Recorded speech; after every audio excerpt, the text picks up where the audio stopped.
Good day, everyone. Today we will learn about one-way ANOVA. What is one-way ANOVA? One-way ANOVA is a statistical test that compares the means of three or more independent groups to see if there is a significant difference between them using a single independent variable or factor with multiple groups. It also determines if the variation between group means is larger than the variation within groups, producing an F statistics to assess if at least one group mean is statistically different from the others. Okay, now, meron ako dito example, isang scenario.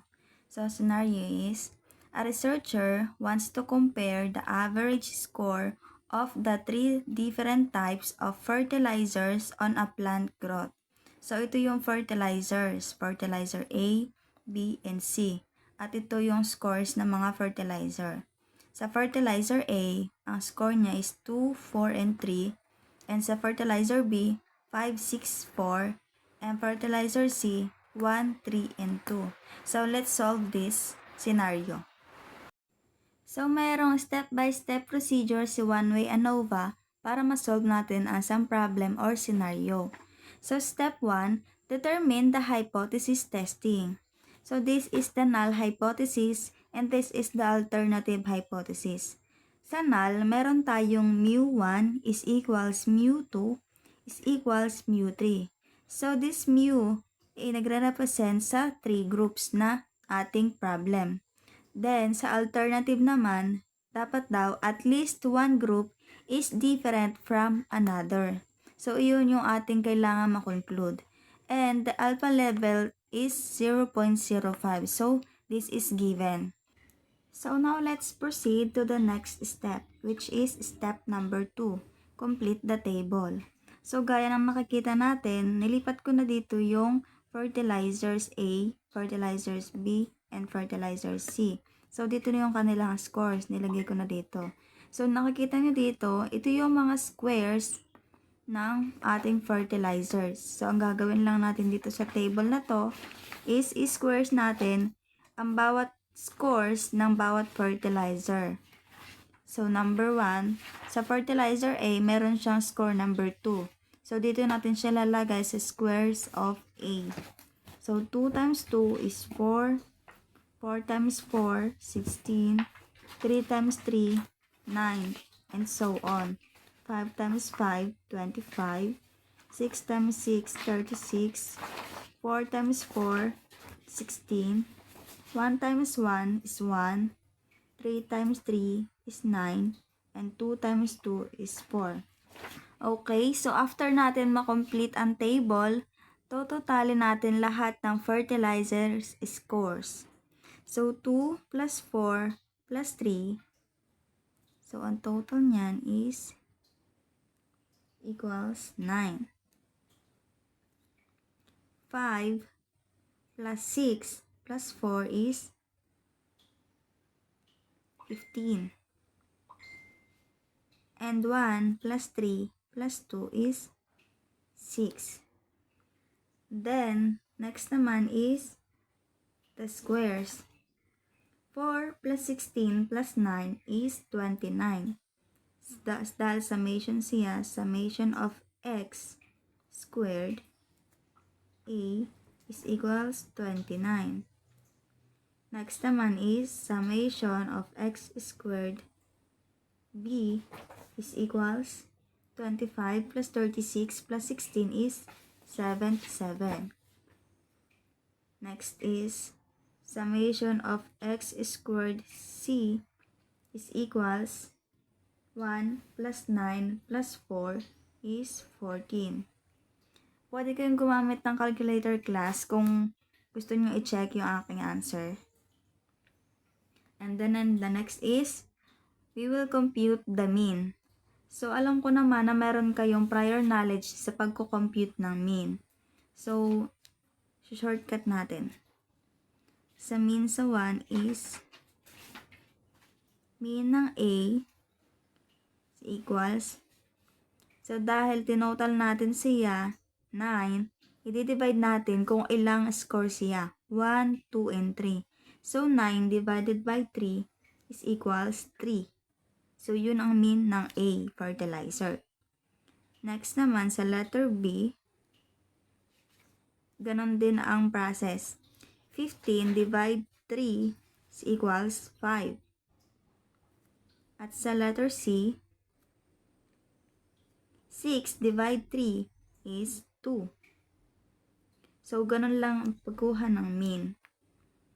And then, next tayo sa pagkuha ng sum of squares. So now, bago natin isolve ang summation of squares, kailangan muna natin kumpletuhin ang laman nitong mga ito. So, ano ba yung K? K is the number of fertilizers. So, ilan bang fertilizers meron tayo? Meron tayong fertilizer A, B, and C. So, ilan yun? 1, 2, and 3. So, the K is 3. And the N naman is number of scores in each fertilizer. Ilang number daw ng score ang meron sa isang fertilizer. Sa fertilizer A, meron tayong 1, 2, and 3. Sa B, 1, 2, and 3. And sa C, 1, 2, and 3. So, each fertilizers is consist of 3 scores. So, 3. And then, the capital letter N is the total number of scores. The total number of scores is this. Total numbers. Sinabing total numbers, hindi sinabing summation. Pag sinabing total is yung bilang laang. Tapos, pag sum naman is yung pinag-add lahat. So, total number of scores is 1, 2, 3, 4, 5, 6, 7, 8, 9. So, 9 ang total numbers of scores. And then, the G or the grand total. Sum of all scores. Ito na yon yung pagka-add natin lahat ng scores. So, the grand total or sum of score is 30. Because 9 plus 15 plus 6 is 30. Ito yung scores na pinag-add natin. And then, this is summation of x squared. Sum of all x squared. So, ang x squared is this. X squared A, x squared B, x squared C. So, ang total ng x squared A ay 29, sa B, 77, and sa C is 14. So, ang gagawin natin, pagpaplasin lang natin sila. So, the total is 120. So, that's it. So, ngayon, kukumputin naman natin ay ang summation of square. So, first, show ko sa inyo ang formula ng summation of square. Summation of square is equals summation of x squared minus summation of x open and close parenthesis squared over small n. Gagawin lang natin, isa-substitute lang natin yung dapat na ilagay natin dito. Sa pag-compute ng summation of square sa A is equals, what is the summation of x squared in A? So, this is the summation of x squared sa A. A lang muna kukunin natin, summation of x squared. So, that will be 29 minus, what is the summation of x sa A? It is 9. Summation of x, 9.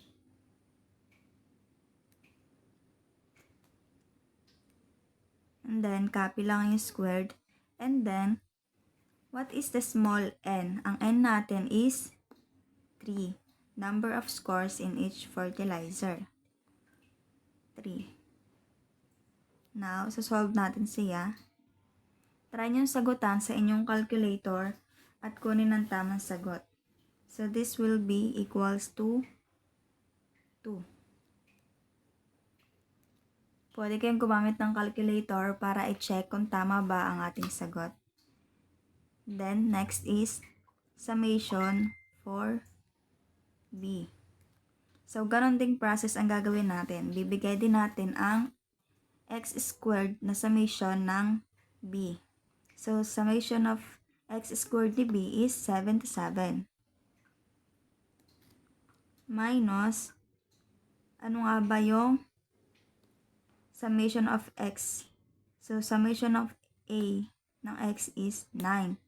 So, summation naman sa b is 15. Yun yung total number. 15 squared over, ano yung n natin? It is 3. Now, computing nyo sa inyong calculator, ito. So, the answer will be 2. Yan. Next naman is sa letter C. Summation of square C is equals, ano yung summation of x sa letter C? 14. 14 minus, ano yung total number sa C? Letter number 6. 6 squared over, ano yung n natin? 3. Compute nyo ulit sa calculator nyo. Pwede nyo i-post para makahabol kayo sa video. So, the answer will be 2 pa din. So, that's it. Now, let's proceed to another step. So, this is the step number 3, which is complete the ANOVA table. So, para natin makomplete ang ANOVA table, kailangan natin munang kunin ang summation of squares, degrees of freedom, means of squares, and if statistics ng between groups and within groups. So, papakita ko sa inyo ang pagsusolve nitong mga ito para makomplete ang table. Okay, ngayon naman, kunin natin ang total summation of squares. So, ang formula niyan is summation of square total is equals summation of x squared minus grand total squared divided by n.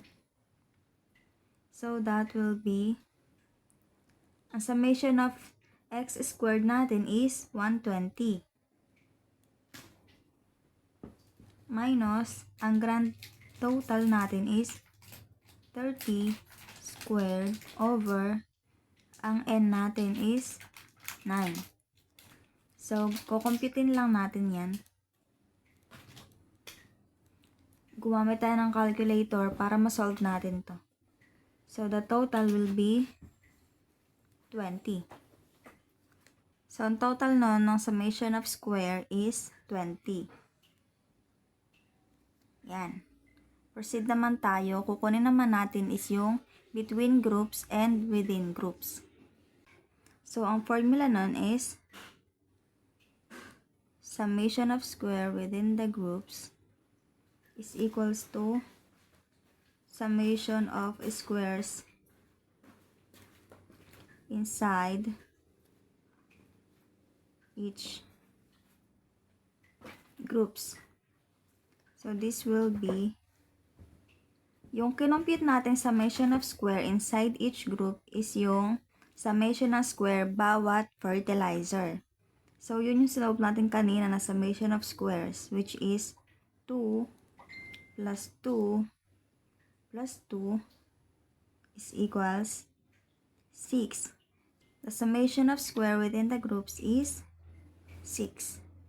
Ngayon naman, kukunin natin ang summation of square between the groups.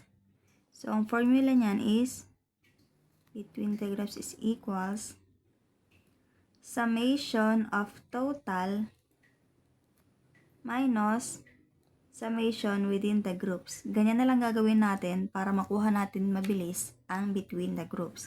So, ang nakuha nating total kanina is 20. So, 20 minus, ang summation of within the groups is 6. Equals, 20 minus 6 is equals 14. So, yan ang summation of square between the groups. Between the group is 14. Ngayon naman, dadako naman tayo sa pagkuha ng degrees of freedom between groups and within the groups. Sa pagkuha natin ng degrees of freedom, meron ulit tayong gagamiting formula. Sa pagkuha ng degrees of freedom, na total is degrees of freedom total is equals, ang formula niyan is n minus 1. So, ang n natin is 9 minus lang natin sa 1 is equals 8. So, that's it. Degree of freedom is 8. Now, solve naman natin is between and within the groups. Now, let's compute the degrees of freedom within the groups. Formula will be degrees of freedom within the groups. The formula will be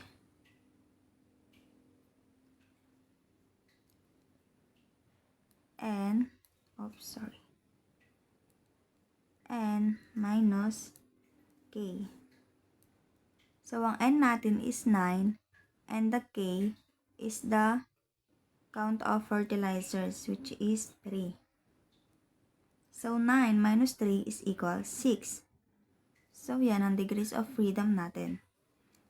Next is degree of freedom between the groups. The formula is k minus 1. Ang k natin is 3. Minus 1 is equals 2. So, ang degrees of freedom within the groups is 6 and the degrees of freedom between the groups is 2. Lagay natin sa table. Between the groups is 2. Within the groups is 6. Ngayon, kunin naman natin ang means of squares ng between at within the groups. So, ito ang formula ng between the groups. Summation of squares between the groups over degrees of freedom between the groups. So, ang nakuha natin kanina summation of squares between the groups is 14. So, this will be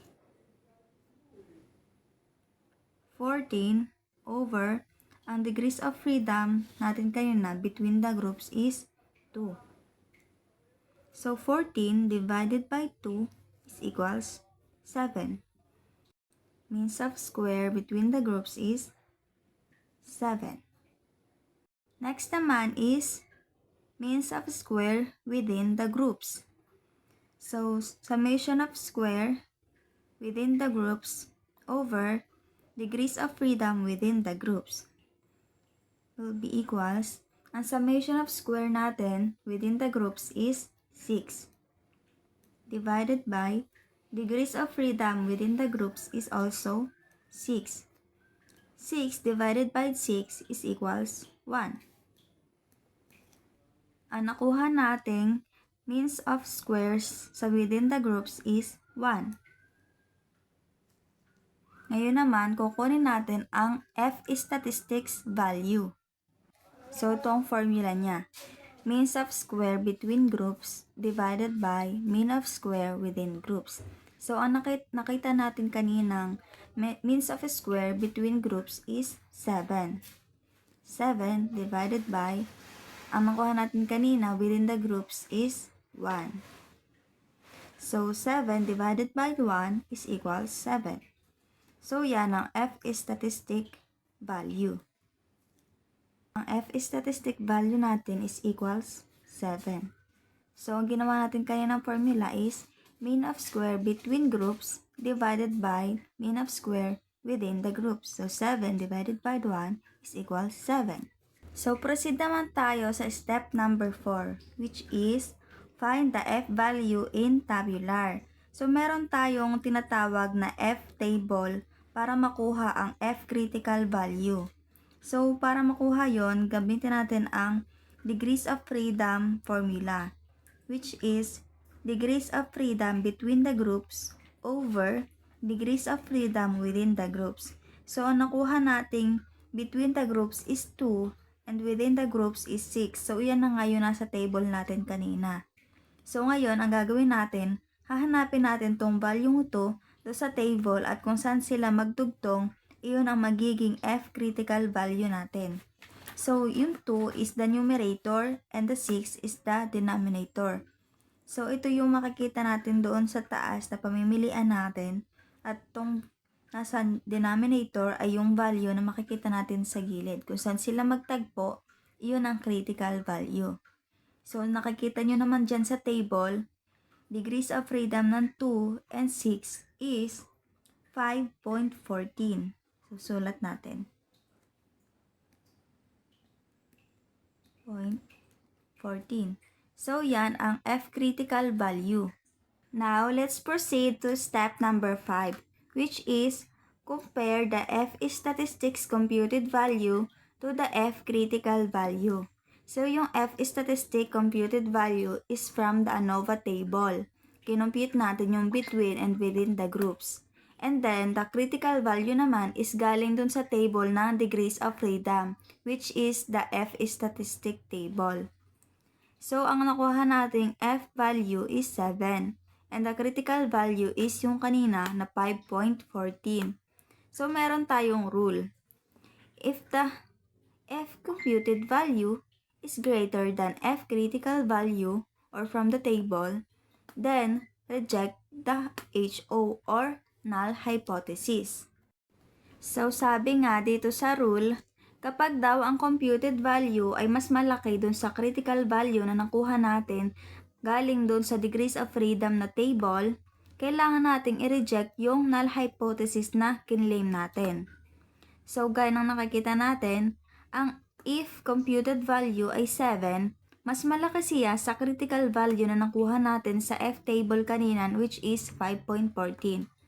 So, then, kailangan nating i-reject ang HO. So, kailangan nating gumawa ng conclusion. So, the conclusion will be the F value is greater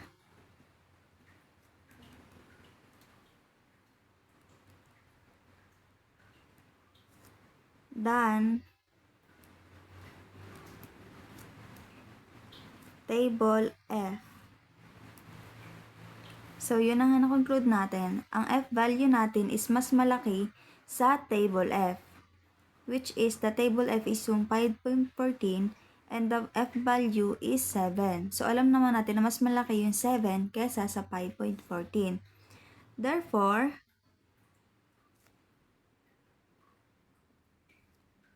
reject HO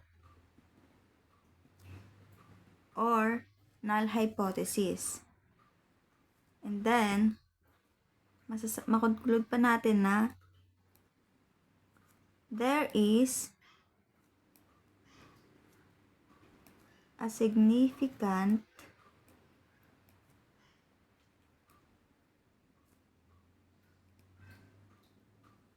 difference